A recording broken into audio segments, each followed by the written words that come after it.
One day, oceanographer Tom's family, his wife Julia and two children, Cassie and Ben, set off on a yacht trip in the Caribbean Sea. While Tom and Ben are busy fishing and Cassie is absorbed in her gadget, Julia goes for a swim.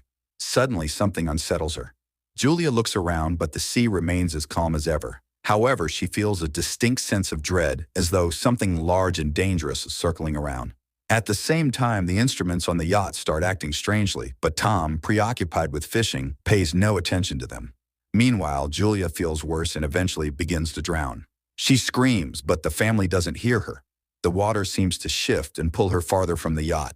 As the situation becomes critical, Tom finally hears her voice. He rushes to the helm, and the yacht moves toward the distant Julia. Tom dives into the water.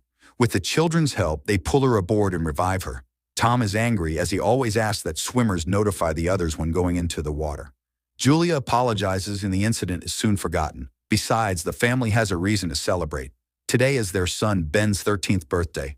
Tom lights the candles on the cake and everyone congratulates Ben, who receives gifts, while Cassie takes a group photo of the happy family. At that moment, Cassie's boyfriend calls her. He asks her about the swim, but suddenly a sudden and intense storm begins in the background. Cassie is worried, but her boyfriend reassures her that he's safe. The connection cuts off. Cassie tells her parents about the storm on land, but then everyone feels some jolts, rushes to the deck, and sees massive whale carcasses surfacing around the yacht.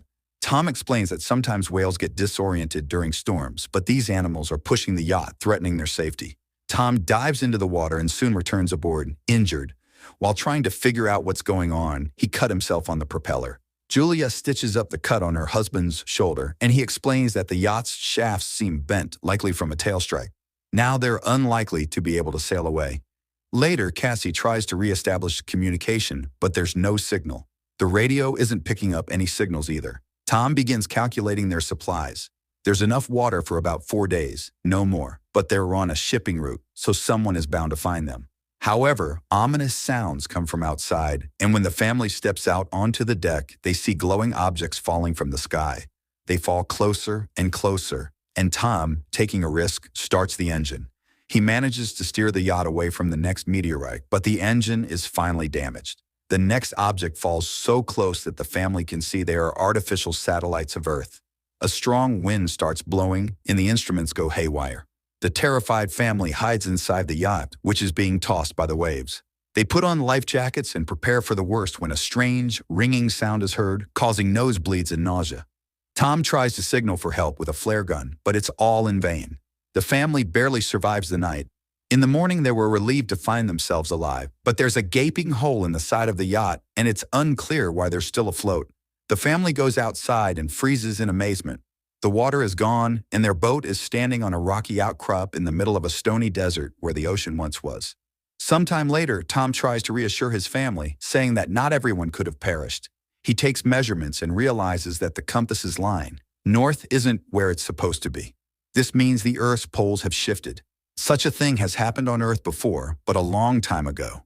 It turns out that the sea has retreated to where the land used to be, and most likely, humanity has perished. Cassie can't bear this revelation and runs to the cabin, asking to be left alone.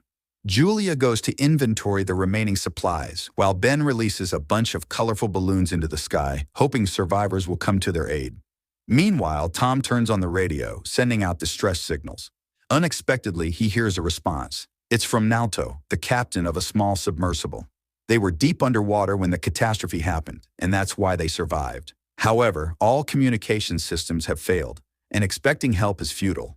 According to his calculations, the sea will return in about a week, and it will be harsh, so the man advises them to find higher ground and stay there. Julia orders the children to pack their things. Tom directly asks the captain if he can save their children. Naoto explains that the submersible is very small. Unfortunately, Naoto's partner died, and he can only take one person. After some persuasion, Tom convinces Naoto to take both children, and he provides his coordinates. Tom charts a course on the nautical map and promises to reach the location in a couple of days. The next morning, the family is almost ready to embark on their journey. Tom steps onto the deck and suddenly sees a man with a dog approaching.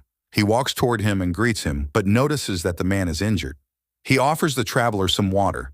The man drinks it and then suddenly punches Tom in the face, which Julia sees. She rushes to her husband as the traveler plunges a makeshift spear into Tom's chest. The dog keeps Julia at bay, though she freezes in horror herself. Realizing there's no saving her husband, she runs to the yacht. The man pursues her, injuring her arm. Nevertheless, Julia climbs onto the deck, and the children, hearing her screams, run to her aid. Together, they barricade the doors to the cabin. After that, Julia hides Cassie and Ben in a locker, giving her daughter the flare gun and instructing her to shoot only as a last resort. Meanwhile, the killer tries to break down the doors and eventually succeeds. Julia hides in the bathroom, patching up her wound. Entering, the intruder heads straight to the galley and grabs some food. It's clear that he's very hungry. Holding a can of food, the man begins searching the yacht while Julia arms herself with a kitchen knife. He enters the cabin, but the woman jumps overboard, hiding beneath the yacht. The killer peers through the hole but doesn't see her. However, the dog attacks Julia, forcing her to kill it. The man hears the yelp, goes outside, and finds the dog's body. Meanwhile, Julia climbs back onto the yacht through the portholes on the opposite side. She falls straight into the killer's hands. He beats her, throws her onto a couch, and grabs her throat, intending to strangle her. Cassie witnesses all this and realizes it's the last resort. She opens the locker and fires at the man. The shot throws him to the side, but the flare sets the yacht on fire. Julia orders the children to flee while she sneaks into the galley. The killer, only injured, tries to attack again. Julia kicks him away, grabs the packed bags, and jumps overboard, where Ben finds his father's body. Cassie runs to the corpse and sobs over it. Julia kisses her deceased husband, but seeing the killer leap from the burning yacht, she takes the children and leaves. The boat explodes behind them. The family runs across the stony desert and soon takes shelter in a rocky canyon where a stream flows. However, the water is salty and undrinkable. Cassie shares a small amount of water with her brother, but he refuses to drink. The boy feels guilty, believing the killer came because he saw the balloons. Cassie also voices this thought, but Julia orders her to stop and defends her son, explaining that he didn't mean any harm. She tells the children to gather themselves, as a long journey awaits. And then she spots the killer again, still relentlessly following their trail. The family hurries onward. That evening, Ben finds the carcass of a hammerhead shark and tries to butcher it. But Julia sees the pursuer and orders the children to run. They soon come across a field of once flooded toxic waste barrels, but Julia urges the children forward despite the threat of contamination, knowing the killer is still on their heels. The family walks along the former ocean floor, weaving through piles of plastic and other trash dumped by humans. Soon, Julia notices that Ben is severely dehydrated and gives him the last drops of water. Cassie has a breakdown, convinced that they have no chance of survival, but Julia commands them to keep moving. Eventually, they find the fuselage of a plane that crashed into the sea long ago and crawl inside to rest. Julia examines the last photo of their family and recounts the story of her first meeting with Tom, which happened at her hospital, where Tom was brought with decompression sickness after a failed dive. The children weep, remembering their father and saying their final goodbyes to him. At night, Cassie is awakened by a noise and steps outside to sit near the plane. Out of the darkness, the killer approaches her, unaware that the girl is acting as bait. As he prepares to grab her, Julia ambushes him, stabbing the man with a knife. At dawn, the family prepares to continue their journey, only to discover the killer's body has been scavenged, a sign that something even more dangerous than humans lurks in the desert. They move on. Julia consults the map when Ben suddenly rushes ahead.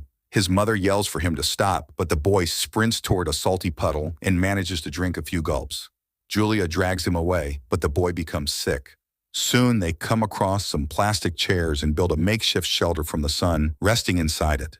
Suddenly, Julia hears strange sounds. She steps outside and sees something that forces her to wake the children. Realizing the new danger, they begin running. Soon, they spot a large ship in the distance, surrounded by crashed containers and a few wandering people. Julia calls out to them, but they, seeing thousands of giant crabs, dash into a container and lock the doors, ignoring her pleas for help. The three climb onto a container, though the crabs manage to wound Julia in the leg. Nevertheless, Julia, Cassie, and Ben sit on top, watching the crabs penetrate through a crack in the doors, killing everyone inside despite the people's attempts to fend them off. Julia ties a scarf around her leg and passes out. The next morning, she wakes up alone, terrified, and calls for the children. But it turns out the crabs have moved on, and the children had gone down to search for food and weapons. Julia cauterizes her wound while Ben examines the found weapons. Searching through the containers, they find a small amount of food and water. In the pocket of one of the deceased, Julia finds a radio and contacts Nato. He responds, explaining that he was also attacked by deep-sea arthropods. Based on his observations, the sea will return soon, which is why the creatures have emerged. Julia begs him to save her children, but she's unsure where to go because she's lost the map. Naoto fires a flare. Ben sees the direction, and the family rushes toward it. Soon they see a yellow submarine in the distance, but reaching it is difficult due to the terrain of the former seabed. Cassie dislikes her mother's talk about saving the children, but Julia refuses to answer and pushes the family onward. They are forced to pass through a canyon contaminated with toxic waste. At one point, they are caught in a rock slide, and Julia becomes separated from the children. She orders them to continue, and when Cassie refuses, Julia pleads with her to save her brother. Cassie and Ben make it out of the canyon and reach the submarine, but inside, there's no one. Suddenly, Naoto, badly wounded, emerges from behind the boat. He admits that he has no chance of surviving and orders them to climb aboard, but Cassie goes back for her mother, who is fending off the emerging crabs. Her bullets nearly depleted, Cassie climbs the rock barrier and extends her hand to her mother. They manage to reach the submarine just as the crabs overrun Naoto, who dies in their claws. The family climbs aboard, and just then an ocean wave crests over the horizon. The water lifts the submarine and drags it across the rocks, and as Julia watches everything that happened over the past few days flash before her eyes, she passes out. When she awakens, she finds the vessel at a standstill.